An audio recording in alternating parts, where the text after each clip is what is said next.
So we all know the story of Israel, right? And its journey from a plucky underdog to, well, let's just say things took a turn. Imagine if Iraqi was a country and instead of fighting clubber, he had to fight like 6 clubbers at once. Well, this is the Israeli narrative, of course. But here's where it gets weird. It's like Israel watched The Dark Knight and was like, you know what?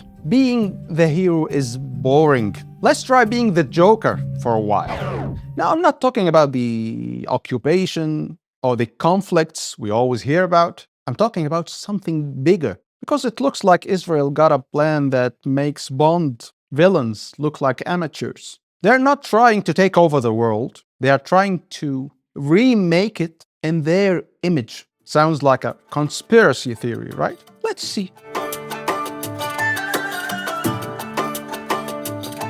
Nowadays, we're starting to see something huge around the world. Something that we've never seen before the internet and the social media. There's a growing global awareness of the reality in Palestine and the truth about Israel. My name is Elijah Kallenberg. I am 21 years old. I'm a student here at the University of Texas at Austin, and I'm majoring in Jewish studies, government, and Middle East studies. My father's side is Ashkenazi Jewish, and my mother's side has Sephardic Jewish heritage. I'm a very proud Jew. In most Jewish education, when it comes to Palestinians, you're not told about 1948, you're not told about the Nakba, you're typically told sometimes outright racist things about Arabs and Palestinians. I began a process of unpacking a lot of what I was told in Hebrew school, but also engaging with Palestinians. And a conclusion I came to is that Palestinian culture is more similar to my culture than to any other culture in the world. I'm the president and founder of Atidna International. We're a peace group.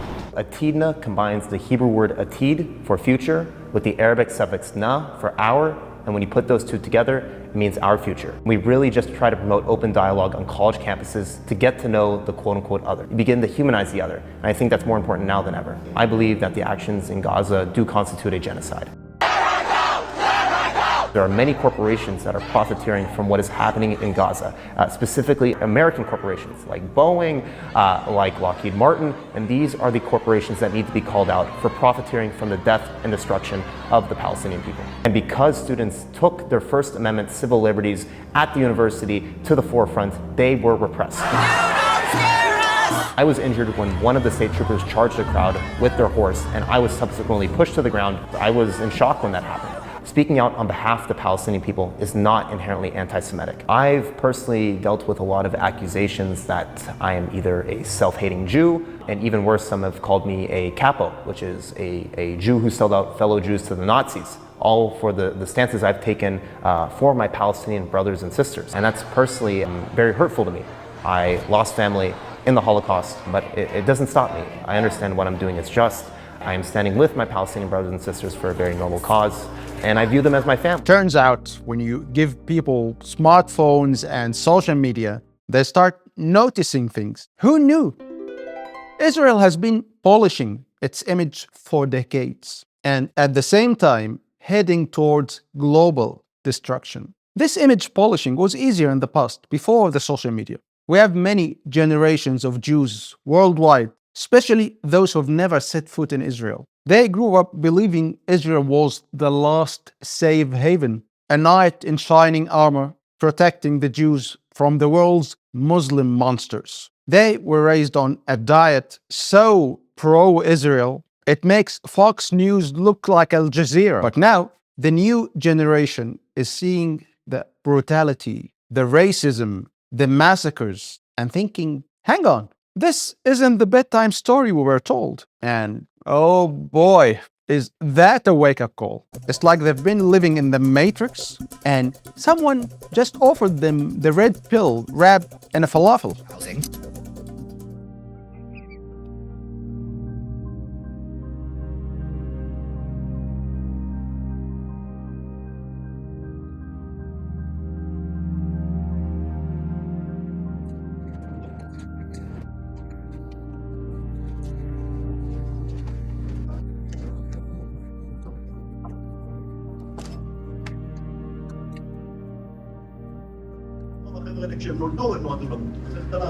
And over the years, Not only has many Jewish people views shifted, but so has global awareness. Now we've got these big shot human rights organizations like Human Rights Watch and Amnesty International are coming out and saying, hey guys, we hate to break it to you, but this looks a lot like apartheid. When you hear the word apartheid, what do you think of? Probably the disturbing images of racial segregation between whites and blacks in South Africa, where a regime ruled by a racist white minority declared themselves officially superior to the black majority, then proceeded to dominate them. South Africa's apartheid system officially ended in the mid-1990s, but that doesn't mean apartheid can't happen elsewhere. Here, in Israel and the occupied Palestinian territories, Palestinians are being forced off their land and out of their homes, separated and segregated by laws, walls, and checkpoints. They live in a constant state of fear and insecurity and deliberately impoverished. While, on the other hand, Israeli authorities have given the Jewish Israeli population privilege over Palestinians in just about every facet of life. The question is, does this all amount to the crime of apartheid? And even within the Jewish community itself, it's like, wait, what? Are we the baddies? But surely these are just fringe groups, right? I'm afraid not.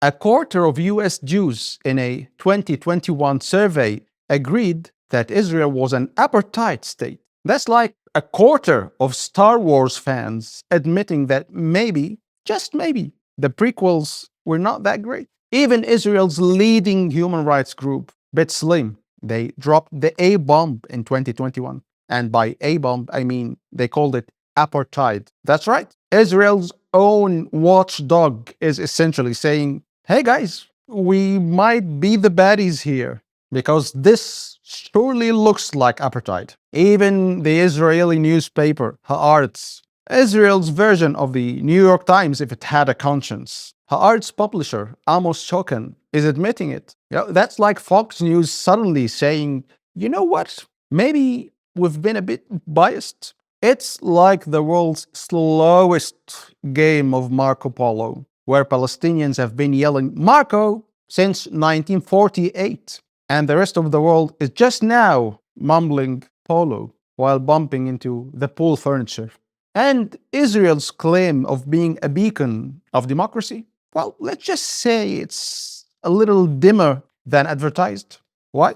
You see, in Israel, before you can publish anything about foreign affairs or security, you've got to run it by the IDF's chief military censor first. That's right, a censor.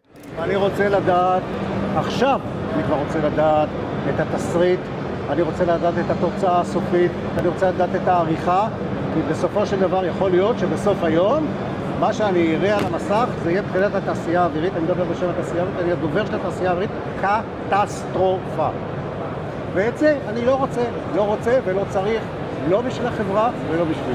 Israël ne désire pas de micro sur son stand. Vous êtes expulsé. C'est très clair? You know, it's like having your mom check your text before you send them, except it's the army, and they're not just looking for embarrassing emojis. Believe me, this is not the face you want deciding what goes in your morning newspaper. Unless your ideal breakfast reading is everything is fine, go back to sleep.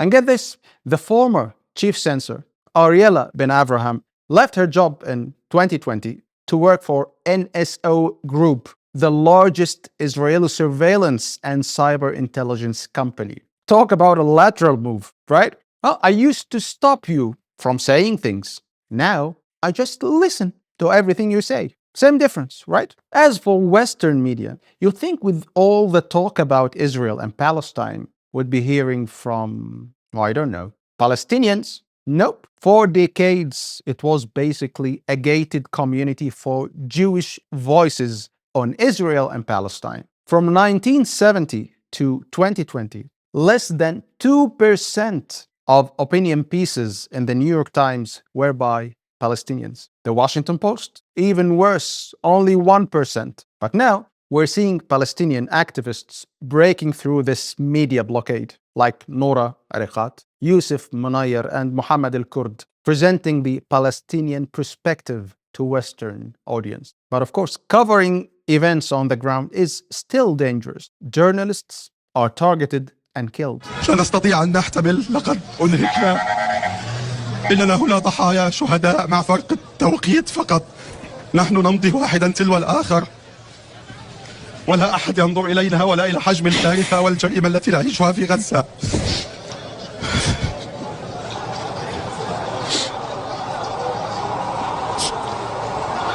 لا حماية، لا حماية دولية، لا حماية دولية على الإطلاق، ولا حصانة لأي شيء.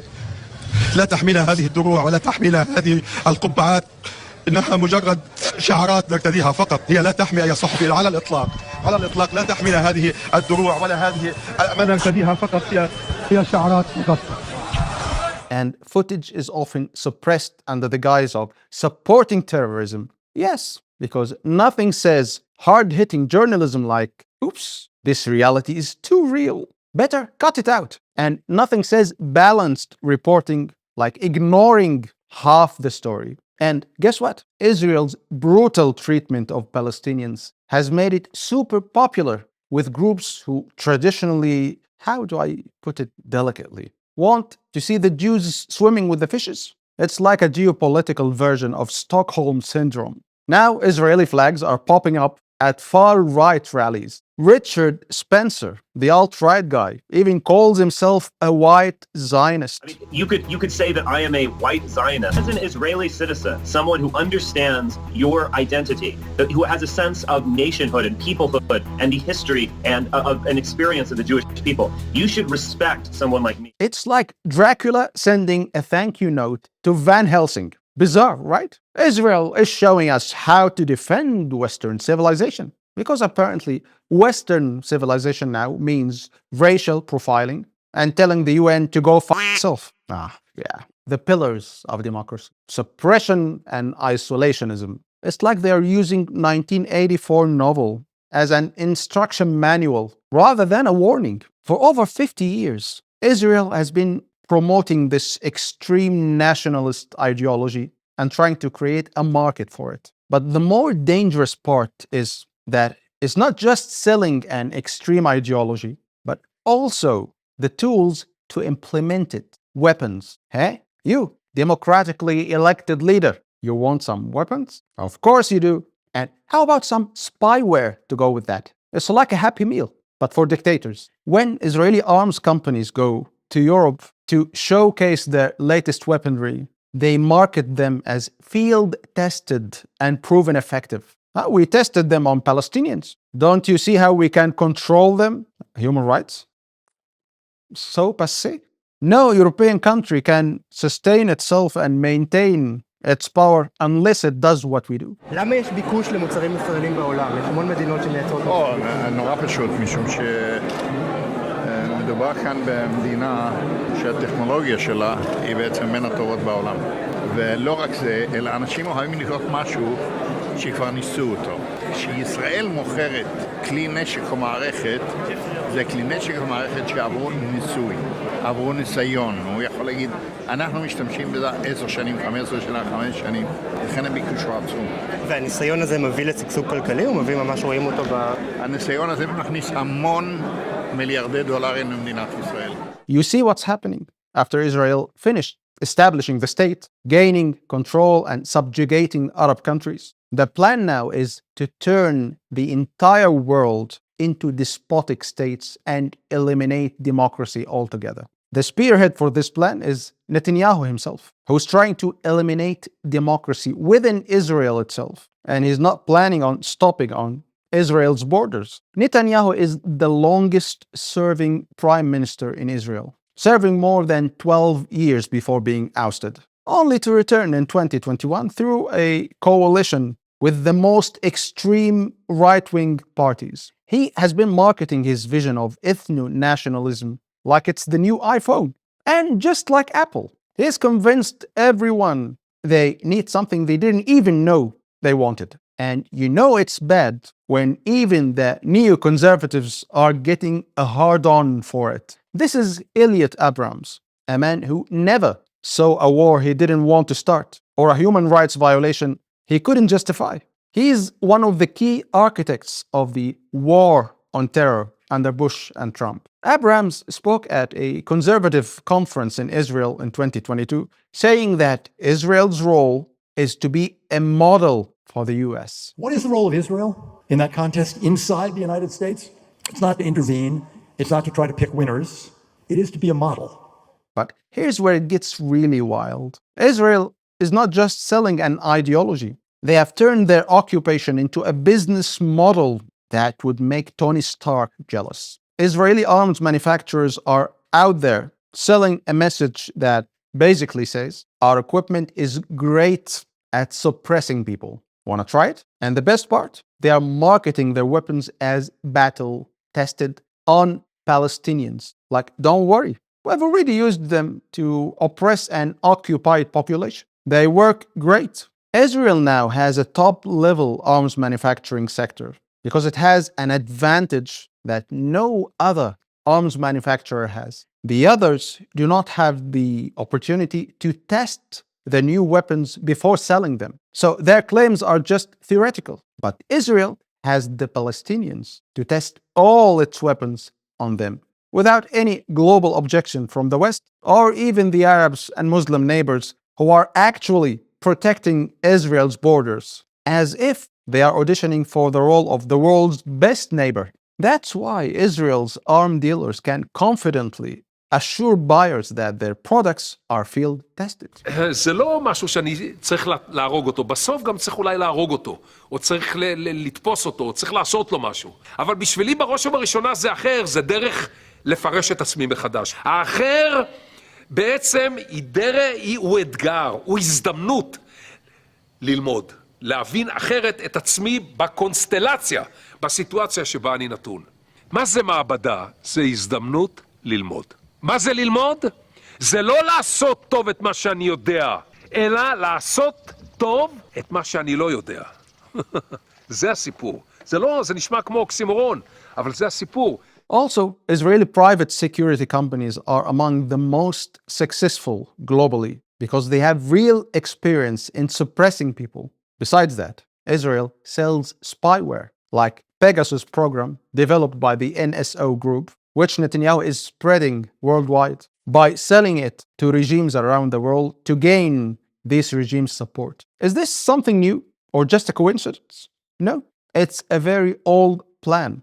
Israel has been following this plan since the 1980s, when they invaded Lebanon and started marketing their weapons as field-tested since then, because they have tested them in Lebanon during the war. This attracted many regimes worldwide, as they saw Israeli weapons as the solution to their internal problems with the opposition. Apparently, Israel is so committed to being a light onto nations that they're literally selling the means to keep other nations in the dark. Group B, Romania, Angola, Peru and the US, with this lovely officer over here.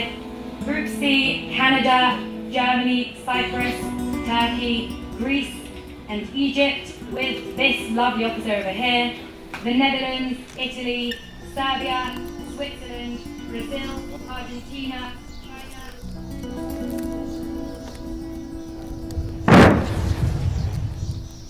קצינים, שוטרים וקבלני ביטחון פרטיים מכל העולם באים לישראל כדי לקנות נשק וללמוד שיטות.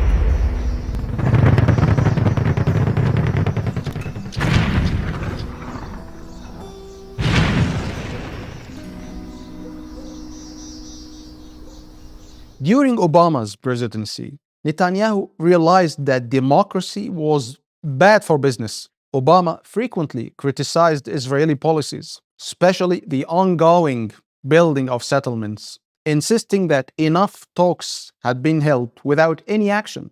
But the Palestinian people's right to self-determination, their right to justice, must also be recognized. And put yourself in their shoes. Look at the world through their eyes. It is not fair that a Palestinian child cannot grow up in a state of their own, living their entire lives with the presence of a foreign army that controls the movements, not just of those young people, but their parents, their grandparents, every single day. It's not just when settler violence against Palestinians goes unpunished. It's not right to prevent Palestinians from farming their lands or restricting a student's ability to move around the West Bank or displace Palestinian families from their homes. Neither occupation nor expulsion is the answer. Once a conversation leaked where Obama were complaining to French President Sarkozy about Netanyahu. Sarkozy called him a liar, to which Obama responded that he had to deal with him even more. An open mic during last week's G20 summit caught President Obama and French President Nicolas Sarkozy complaining about Israel's prime minister, according to a report by Reuters. "I cannot bear Netanyahu. He's a liar," said Sarkozy. Obama, according to a French interpreter who was translating his remarks, replied, "You're fed up with him, but I have to deal with him even more often than you." The president didn't exactly come to the defense of Netanyahu. And of course, Netanyahu was not happy with this. So he set out to show the world that despotism is the way to go and to eliminate democracy and liberalism worldwide. Starting with the US, Netanyahu also has been caught once on a hot mic, casually speaking in a meeting with the Hungarian and Czech presidents, saying that Europeans are crazy. They are the only ones in the world who demand human rights conditions before dealing with us and buying our technology. We have a peculiar situation that, I have to say this, Europe, the European Union is the only association of countries in the world that conditions the relations with Israel, that produces technology in every area, on political conditions. The only ones. We have a special relationship with China, and they don't care. They don't care about the political issues. Modi came to Israel now, spent a few days. He said, I have to take care of the interest of India. I need more water, clean water. Where will I get it? Ramallah. The only ones who are conditioning the association with Israel, the European, the EU Association Agreement. It's absolutely, may I say, I think it's crazy. I think it's actually crazy. It's against, I'm not talking about my interest, Israel's interest. I'm talking about Europe's interest. I think that if I can suggest that what comes out of this meeting is your ability perhaps to communicate to your colleagues in the other parts of Europe, help Europe twice. One, don't undermine the one European Western country that defends European values and European interests and prevents another mass migration to Europe. So stop attacking Israel, start supporting Israel. There is no logic here. Europe is undermining its security by undermining Israel. Europe is undermining its progress by undermining the connection with Israeli innovation because of a crazy attempt to create conditions. And the EU learned the lesson and continued dealing with Israeli companies without imposing any conditions regarding the occupation or the violations against Palestinians. Israeli journalist Gideon Levy wrote about a meeting he attended organized by Netanyahu with the editorial board of the Israeli newspaper Haaretz. Netanyahu spoke for 4 hours, proudly showing them a world map with colored countries, saying that Israel, due to its leadership in arms manufacturing, technology, and surveillance, has won the support of most countries globally. He said, the whole world is practically in our hands. Only Western European countries are left, which aren't that important compared to the rest of the world. Netanyahu views Western Europe with disdain. He sees them as just backward people, obsessed with democracy and human rights, causing us nothing but headaches. But despite Israel's human rights abuses, Europe remains Israel's biggest trading partner because, let's face it, money talks louder than morals. European governments are only concerned with their interests, not human rights or democracy. but they must feed their people the rhetoric about democracy and human rights, because their people will not remain silent otherwise. Here, the role of Zionist media comes into play, spreading extremism and racism among European population, scaring them about their security. And they start parroting the narrative about Israel is protecting Europe from the savage, barbaric Muslims who want to destroy it. And who will deliver this message? Naftali Bennett himself, who was the economy minister, leader of the right-wing Jewish Home Party, and later became prime minister after Netanyahu. He filmed the video in 2015 from the West Bank, an occupied territory, talking about freedom and warning Europeans. I'm standing on the hills of Judea and Samaria, what many call the West Bank. Tel Aviv is just 9 miles in back of me. To the north, we have Hezbollah. To the east, we have ISIS. To the south, we have Hamas. Israel is in the forefront of the global war on terror. This is the front line between the free and civilized world and radical Islam. We're stopping the wave of radical Islam from flowing from Iran and Iraq all the way to Europe. When we fight terror here, we're protecting London, Paris, and Madrid. Your war for democracy starts here. Your war for freedom of speech starts right here. The war for dignity and freedom starts right here. I'm sorry, what? You're starting a war for democracy in an occupied territory. It's like Darth Vader claiming that Death Star is a beacon of galactic peace.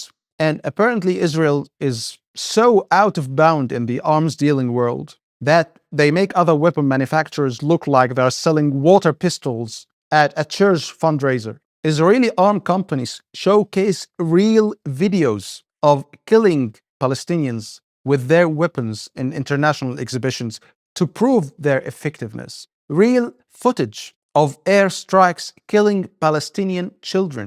They shamelessly present forensic evidence of war crimes because no one will hold them accountable. It's like if McDonald's advertised by showing you footage of cows being slaughtered, except in this case, the cows are people, and the slaughterhouse is an occupied territory. Using an advanced observation platform, which you can all see here, the target is positively identified. The target coordinates are then transferred to the allocation system that immediately assigns a jumper missile to be fired by the virtual trigger in the operator's hand. The munition is then guided precisely to the target's coordinates. Thanks for your time and attention. Our IAI representatives await your every question and request.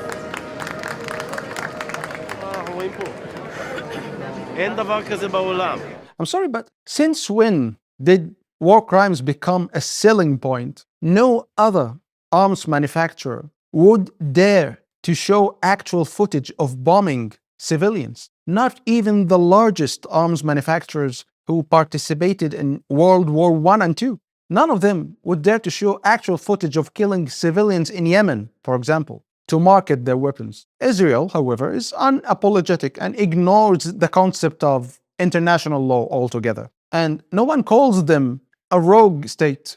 On the contrary, Western countries now wish they could be as brazen as Israel, but their people are still holding them back. Congratulations, Israel! You've won the most shameless arms dealer award. Your prize? The moral high ground. Wait, no, I'm sorry. Looks like you bombed that too. Israel has built its entire economy around this. It's like they have taken the phrase war economy and thought, you know what? Let's just cut out the middleman and go straight to war is the economy. כולם אוהבים לדבר על הנס הכלכלי הישראלי, שגשוג וצמיחה, למרות עימות צבאי. אבל אולי לא למרות העימות, אלא בגללו. מאות אלפי ישראלים מתפרנסים מתעשיית הנשק, ורבים נוספים נהנים מרווחה, במדינה שהפכה ליצואנית הנשק הרביעית בגודלה בעולם. ויש ישראלים שנהנים במיוחד מתעשייה זו. לאו גלסר, בעל חברה ותיקה לייעוץ ביטחוני ומכירת נשק, נהנה בשנים האחרונות מההצלחה הגדולה בחייו. יופי, טוב מאוד, טוב מאוד. כן. בצהרי יום שבת נפגשים על הדשא בחצר ביתו קציני צבא, פוליטיקאים ואורחים זרים. רבים מהם יהפכו את סוף המסיבה ללקוחות של תעשיית הנשק הישראלית. שגרירת ברזיל, שגריר ארגנטינה, נספח צבאי, גנרל de ejército. General Subal, he was the director of SIBAT, the Minister of Defense, for all the relations. They are from Pemex, and they have done now a fantastic operation. הוא אפרים יארי, הוא הממציא של כל הנשק הזה. אז הוא אגדה, הוא לא אוהב את זה, הוא בן אדם מאוד מאוד צנוע, לא כמוני, לא כמו אבא שלך ואני ארגנטינאים. איזה יופי. אבל העובדה שיש לך היום עסק משגשג, חיים די נוחים, רווחה כלכלית, והכל מבוסס על העבר הזה, זה מטריד אותך? לא, למה שתטריד אותי? אני ממש לא מצליח, ממש אין לי בעיה. אתה פיקדת על יחידה שטוענים שחיסלה, שחטפה, ועכשיו אתה עושה מזה כסף. למה אתה מבטא את הדברים השליליים? אולי תגיד, הצלתם? אולי תגיד, פעלתם בשביל לעזור למדינת ישראל? אולי תגיד את הדברים בצורה חיובית? אם לא היה עם פלסטיני בעולם, מה היית עושה כלכלית? הייתי בקאמרי, הייתי כותב ספרים, הייתי עוסק במכון בלט, מודרני, מרתה גרם, חביבה עליי, כיוון שלא הייתי מתפתח בכיוון הזה. אבל כיוון שאני התפתחתי בכיוון הזה, וצברתי ידע וניסיון והבנה, הגעתי לעסוק בדבר הזה. ההייטק הישראלי במידה לא מבוטלת צמח בתוך החממות של משרד הביטחון. ההשקעות האלה הביאו את ישראל למצב שהיא מעצמה של ייצוא ביטחוני, כמעט 7 מיליארד דולר בשנה, תלויים ישיר ועקיף על התעשיות הביטחוניות, כ-150,000 בתי אב. רכש הגומלין, עשתה פעולה גדולה להגדיל את רכש הגומלין, גם זה, גם מטבע זר וגם מקומות עבודה, ואני חושב שזה מכשיר מרכזי בעיצוב המשק. And the craziest part, the world is buying it. Not just the guns and the tanks, but the whole package. It's as if the global community looked at democracy and said, you know what, this is too much work. Let's try that thing where we don't have to listen to poor people anymore. What? Geneva Convention? Nah, that's more of a Geneva suggestion, I guess. Israel thrives on global conflict. It doesn't seem to care who it sells arms to. As long as you're not North Korea, Iran, or Syria, you're good to go. For 50 years, Israel has been practicing what's called espionage diplomacy, selling surveillance systems to regimes so that they can spy on and suppress the opposition and gain total control over their population. And they attract and embrace anyone who would help in this plan, from arm dealers to developers of surveillance systems, turning them into national heroes in Israel. Israeli arms sales in 2021 doubled from the previous year, increasing by 55%, reaching over $11 billion. That's not a number. That's a war crime with a dollar sign in front of it. And guess who's buying? Europe. That's right. The continent that spent the last 70 years saying never again is now saying never again unless it's a really good deal on missiles. Europe was the largest buyer of Israeli arms even before Russia's invasion of Ukraine. It's like watching your grandmother develop a meth habit. And the result is that Israel is now one of the world's top 10 arms dealers. Moreover, Israel's influence extends into global conflicts too, from the Balkans to Rwanda. It's not about stopping wars. It's about thriving in chaos. This is the ultimate business strategy for an apocalypse. Israel is almost the only country that claims being a democracy that has never called out or sanctioned any atrocities worldwide. Of course, because they need to sell arms. Duh. That's why they refused to condemn Serbian crimes during the crisis in the Balkans in the 1990s, even when the Serbs bombed markets in Sarajevo in 1994, killing over 100 civilians. And in the same year, while 800,000 Tutsis were being slaughtered in Rwanda, Israel was busy shipping weapons to the brutal Hutu regime. And when questioned about it, they said, we have no control over where our weapons go, which is about as reassuring as a surgeon saying, we have no control over where the scalpel goes right before your operation. Israel had the choice at the very least to try to contain the massacres by using its vast surveillance powers to inform the Tutsis. But instead, they chose to throw a massive amount of fuel on the fire and became directly implicated in the slaughter. When Russia invaded Ukraine, you would expect Israel, claiming to be European, to rush to support Ukraine and condemn the Russian invasion, right? Nope. This time, Israel decided to play Switzerland. And not the cool Switzerland with chocolate and cuckoo clocks, but the morally bankrupt Switzerland that's fine with storing Nazi gold. And things got really awkward when Ukrainian President Zelensky asked Israel for help. And I'm sure there are those in Russia who are well familiar with this. We would like to live, but our neighbors want to see us dead. It doesn't give us much room for compromise. I don't need to convince you that indeed the history of our nations is intertwined. Jews and Ukrainians in the past and even during those terrible times. We are in different countries, in different conditions, completely, but the threat we are facing is one.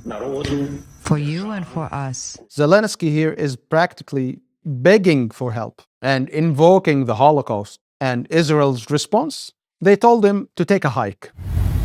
I think that if Zelensky's speech was in the Knesset, I probably should have stepped out during his speech. The fact that he I think that it was the borderline Holocaust denial, the reference he gave to the Holocaust, and history denial, telling us that the Ukrainian people helped the Jews during World War II, during the Holocaust. It's I have to say it's a mockery. That's of course not the history. That's of course not true, and I think that. Ukraine and Zelensky himself had more appreciation and sympathy before the speech than after the speech. I think that Israel at large is Israel's interference in this conflict between Russia and Ukraine is not the smartest thing, but it can be tolerated if it would be accepted in a good faith. But apparently it's not. How dare you compare your situation to the Holocaust? We are a moral nation. Now, excuse me, I have to go sell some more weapons to dictators. And after all the pathetic ass-kissing Zelensky has been doing, after all his statements about how Israel was the ideal model for his country, and that he wants Ukraine to become a big Israel, and that Ukraine will definitely not be a liberal European country, and he already had a roadmap for that. After all this, they ignored him, but he still kept ass-kissing. My recommendation to the leaders to go to Israel, and I think to support people, just people. I'm not speaking about any institutions, just to support people who've been under terroristic attacks, people who are dying now. It's very important. Unity is more important than... And here's the truly insane part. Israel was selling phone hacking tech to Putin. That's like selling flamethrowers to a pyromaniac. And Israel didn't sell this technology to Ukraine, despite they have been asking for it since the 2019. They didn't want to anger Moscow. That's how Israel was complicit in Russia's descent into autocracy, because they're selling weapons to everyone with a credit card and a grudge. They're playing both sides in global conflicts, like a geopolitical version of The Bachelor, and they are making bank of human suffering, like they are running a lemonade stand in hell. And the craziest part, they are doing all this while claiming to be a light unto nations. Well, if by light they mean the flash of an explosion, and by nations they mean anyone willing to pay, then sure, they are a lighthouse. חוזר לכאן והורג אנשים רבים. איך אתה מרגיש? תקשיב לי, אם הוא הורג את כולם מהרעים, לחיים. זה כבר קרה לי, לחיים, אוקיי? אם יורג חף מפשע כאן, יסף לי מאוד. לא קרה לי. כאן, לראות על אנשים שבורחים, סביר? שבורחים? מי ברח? ככה טוענים. מי ברח? הנרקוטראפיק. פה, נרקוטראפיק, אתה תירה בו ברגל, תירה בראש, תירה בעורף, תירה בגב, תירה מקדימה ומאחורה. הנזק שהוא גורם לכל החברה הוא הרבה יותר גדול. איך הוא הורגים אותו? אם תהרוג אותו עם מקל או תהרוג אותו עם כדור בראש, מה ההבדל? הוא מת. תגיד לך מה אני חושב? לא, מה זה? לא, אני אגיד. תגיד. איזה יופי. אני אגיד, כי באמת, עשית עליי רושם שזה אדם נחמד. סופר נדיב. אני נדיב. סופר נחמד. אני נחמד. כמעט כמו אבא. אני אבא ואני סבא. ואני שואל את עצמי, למה הוא מכניס את עצמו למקום המקורבן? למקום הזה מקורבן? השוטרים שהורגים במאות, ולמה בכלל להיכנס? לא, לך אין את המת. שהורגים את השוטרים. קודם כל... מה שלא תעשה תסתבך. אני אומר כאילו למה הוא מסתבך את עצמו? תגיד לי, אתה חושב שכל זה בומבוניירה? החיים הם יפים? כשהיית תינוק, לא ניקו לך את התחת? האמא לא לקחה חלק של החרא שלך, שם אותו בפריג'ידר, ולמחרת רצה לרופא להראות את הקקה של הילד, שתראה מה שהוא מחרבן? למה להתעסק בחרא? לא, כי היא צריכה להראות לרופא את החרא, את הדברים. אז המקצוע שלי זה נקרא ביטחון. מודיעין זה מקצוע מלוכלך. לוחמה בטרור זה אכזרי. הבטחה קשה מאוד. אני בנוי לזה. בגלל זה אני בזה. אבל אני לא עושה חרא. אני מנסה לעשות מהחרא חבילה כמה שיותר קטנה וכמה שפחות מסריקה. זה הכל. Apparently, Israel's version of self-defense includes arming half the world's conflicts and then washing their hands of the consequences faster than Lady Macbeth on speed.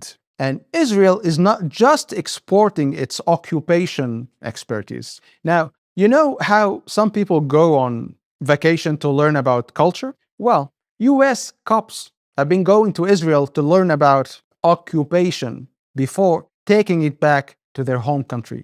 Yeah, you heard that right. This is the Anti-Defamation League, a US-based pro-Israel organization that apparently thought, you know what would make American cops better at their jobs? A field trip to occupation land. That's right. Since 2004, they have been sending US police to Israel to learn, well, God knows what, how to turn a peaceful neighborhood into a war zone in 5 easy steps. To get the opportunity to come to Israel is truly incredible for all of us.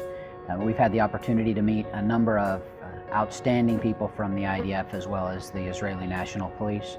By being able to come over here and share our experiences and see what's happening, tactics, intelligence, and all the things that are occurring over here makes us a better organization and makes us stronger in the United States. The experience has been amazing. I really didn't know what to expect, and I really didn't know the Anti-Defamation League does this for law enforcement, and I've just been blown away by the places we have been and the speakers that have come to talk to us.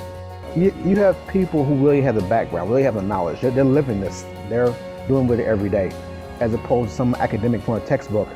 Not that that's bad, but people who really live the experience can tell the experience. I've participated in a number of training environments over my 31-year career. I've never had the opportunity to leave the country and actually come to a place that has been dealing with terrorist-related activity for years. Because in our world, we consider the Israeli National Police definitely the experts in this field. I mean, come on. That's like sending a bull to anger management classes taught by a matador. And on your left, you'll see our latest in-crowd control technology. It's like pepper spray, but with a hint of ethnic superiority. Over 1,000 American cops have gone in these little excursions. 1,000. That's not a training program. That's a occupation exchange program. It's like sending your local neighborhood watch to train with Darth Vader. But wait, it gets better. The ADL claims this is all about counter-terrorism because apparently the best way to fight terrorism is to terrorize your own citizens. Congratulations, officer. You've won an all-expenses-paid trip to occupation land. Your prize? A shiny new perspective on how to view your community as the enemy. And US citizens started seeing the results of this training program in how militarized American police have become. It's like turning your friendly neighborhood Spider-Man into the Punisher. Remember George Floyd? See any similarities? Now you might think that after the Black Lives Matter movement pointed out that maybe, just maybe, learning from an occupying force isn't the best idea for community policing, the ADL would reconsider. And they did for about 5 minutes. Then they were like, nah, let's keep teaching cops to treat civilians like enemy combatants. What could possibly go wrong?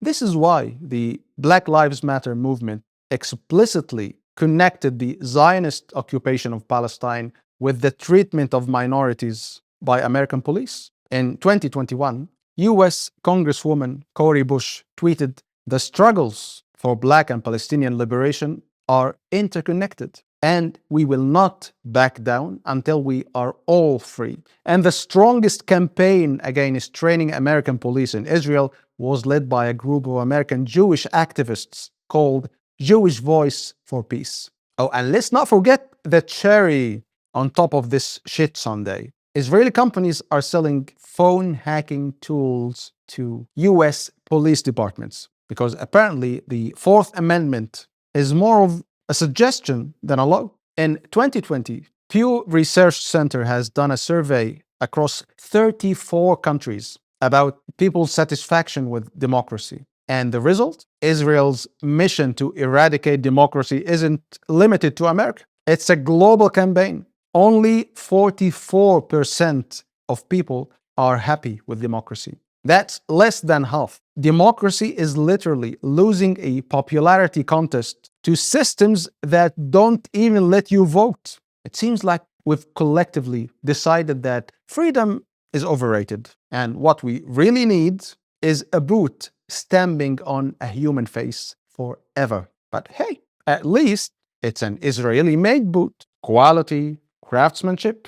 So here you have it. We've gone from David versus Goliath to, well, Goliath versus everyone. But this time, Goliath is selling tickets to the show and offering workshops in stone-throwing techniques. So what can we do?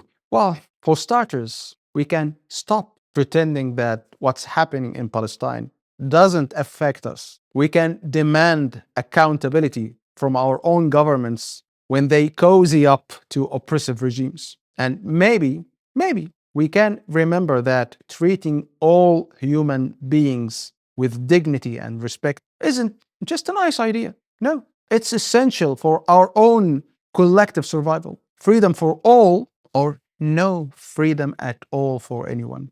Because the tools and techniques being developed to oppress Palestinians today could be used against any of us tomorrow. Actually, they are being used now when we might find ourselves in a world where the only choice we have is between oppression classic and diet oppression. And trust me, neither of those taste good, even if you add lime. It's like that old poem. First, they came for the socialists, and I did not speak out because I was not a socialist, except now it's first they came for the Palestinians, and I did not speak out because I was too busy trying to figure out why my phone was acting weird.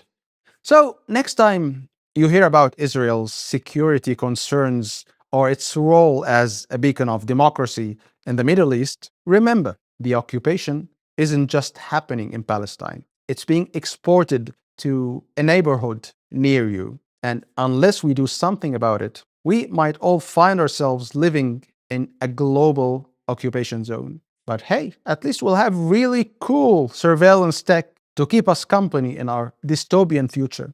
Maybe we can use it to finally figure out why our Roomba keeps trying to escape. This beat goes stupid. Stupid. And on that cheerful note, remember, keep your friends close, your enemies closer, and your phones in a Faraday cage.